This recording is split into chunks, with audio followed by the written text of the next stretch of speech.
চলুন তো একটা রাসায়নিক বিক্রিয়াকে রাস্তার সাথে তুলনা করি। আচ্ছা, এই রাস্তাটা কেমন? শুধু একদিকেই যাওয়া যায়, মানে একদম ওয়ান ওয়ে, নাকি সামনে পেছনে মানে টু ওয়ে ট্রাফিকের মতো দুদিকেই যাওয়ার সুযোগ আছে?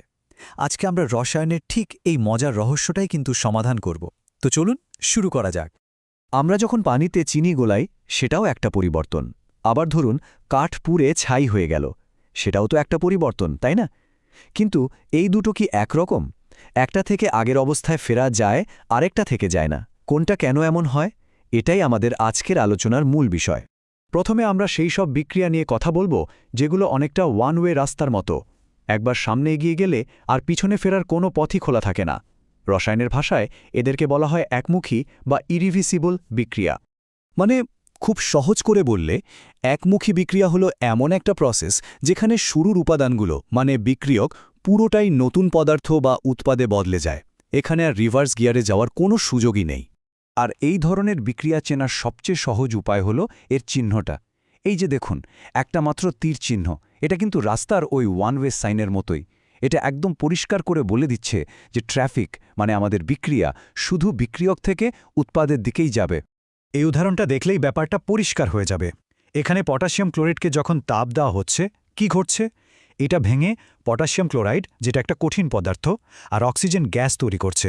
এখন ভাবুন, অক্সিজেন তো গ্যাস, তাই না? ওটা তো উড়ে চলে যাবে। তাহলে বাকি থাকলেও শুধু কঠিন পদার্থটা। সেটা দিয়ে কি আর আগের অবস্থায় ফেরা সম্ভব? একদমই না। মানে জার্নিটা এখানেই শেষ। বেশ, তাহলে এবার রাস্তার অন্য দিকটা দেখা যাক। এমনও কিন্তু অনেক বিক্রিয়া আছে যেগুলো ওয়ান ওয়ে নয়, বরং টু ওয়ে রাস্তার মতো। মানে সামনেও যাওয়া যায়, আবার ইচ্ছে হলে পিছনেও ফেরা যায়। এগুলোকেই আমরা বলি উভমুখী বা রিভার্সিবল বিক্রিয়া। এই বিক্রিয়ার চিহ্নটাও কিন্তু দারুণ। দেখুন, দুটো অর্ধেক তীর চিহ্ন, একটা সামনের দিকে আর একটা পেছনের দিকে। এটা দেখলেই বোঝা যায় যে এখানে ট্রাফিক দুদিকেই চলতে পারে। মানে বিক্রিয়ক থেকে উৎপাদ তৈরি হতে পারে, আবার ঠিক উল্টোভাবে উৎপাদ ভেঙে বিক্রিয়কও তৈরি হতে পারে। চলুন একটা উদাহরণ দেখি। ধরুন একটা বন্ধ পাত্রের ভেতরে হাইড্রোজেন আর আয়োডিন গ্যাসকে একসাথে গরম করা হচ্ছে। তখন কি হবে? ওরা একে অপরের সাথে মিলে গিয়ে হাইড্রোজেন আয়োডাইড নামে একটা নতুন গ্যাস তৈরি করবে। এটাকে আমরা বলছি সম্মুখমুখী বিক্রিয়া। কিন্তু মজার ব্যাপার হলো, ঠিক একই সময়ে ওই একই পাত্রের ভেতরে একদম উল্টো একটা ঘটনাও কিন্তু ঘটছে। নতুন যে হাইড্রোজেন আয়োডাইড তৈরি হলো সেটা আবার ভাঙতে শুরু করে, আর ভেঙে গিয়ে আগের সেই হাইড্রোজেন আর আয়োডিন গ্যাসে পরিণত হয়। এটাই হলো পশ্চাৎমুখী বা পেছনের দিকের বিক্রিয়া। তার মানে আসলে যা ঘটে তা হলো এই দুটো বিক্রিয়া একই সাথে চলতে থাকে।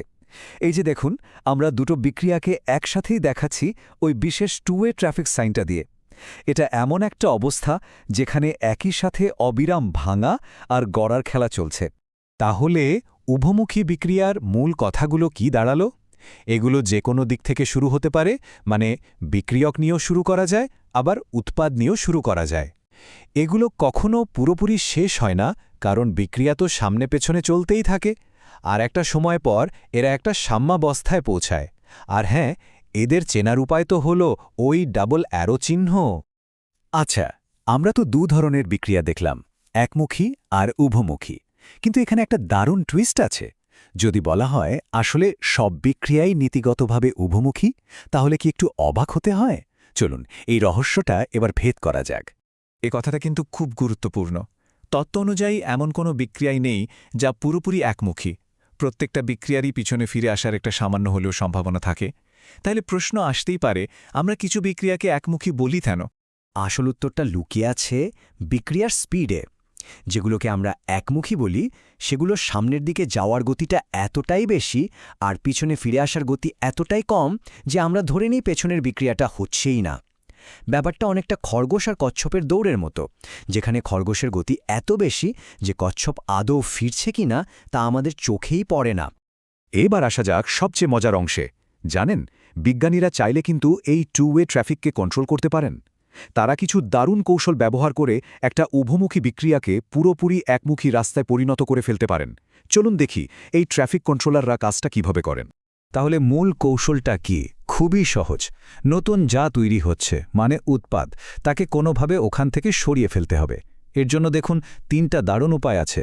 1 নম্বর, উৎপাতটা যদি গ্যাস হয় তাহলে পাত্রটা খোলা রাখলেই তো হলো, গ্যাস উড়ে পালাবে আর ফিরতি বিক্রিয়া করার জন্য কেউ থাকবেই না। 2 নম্বর, উৎপাতটা যদি কঠিন হয় আর নিচে জমে যায় তাহলেও তো সে বিক্রিয়া থেকে আউট হয়ে গেল। আর 3 নম্বর উপায়টা আরও মজার, বাইরে থেকে এমন কিছু একটা যোগ করে দেওয়া হলো যা উৎপাতটাকে ধরে নিয়ে অন্য কিছু বানিয়ে ফেলল, মানে উৎপাতটাকেই গায়েব করে দেওয়া হলো। সোজা কথায় ফেরার গাড়ির কোনো যাত্রী না থাকলে রাস্তাটা তো ওয়ান ওয়ে হরজি। তাহলে দেখা যাচ্ছে রাসায়নিক বিক্রিয়ার গতিপথ কিন্তু অনেকটাই নিয়ন্ত্রণের ওপর নির্ভর করে। এখন ভাবার বিষয় হল আমাদের প্রতিদিনের জীবনে বিভিন্ন শিল্পে বা প্রযুক্তিতে আর কোথায় কোথায় ঠিক এভাবেই বিক্রিয়াকে ইচ্ছেমতো নিয়ন্ত্রণ করে আমাদের দরকারি কাজগুলো করা হচ্ছে। এর উত্তর কিন্তু আমাদের চারপাশেই লুকিয়ে আছে।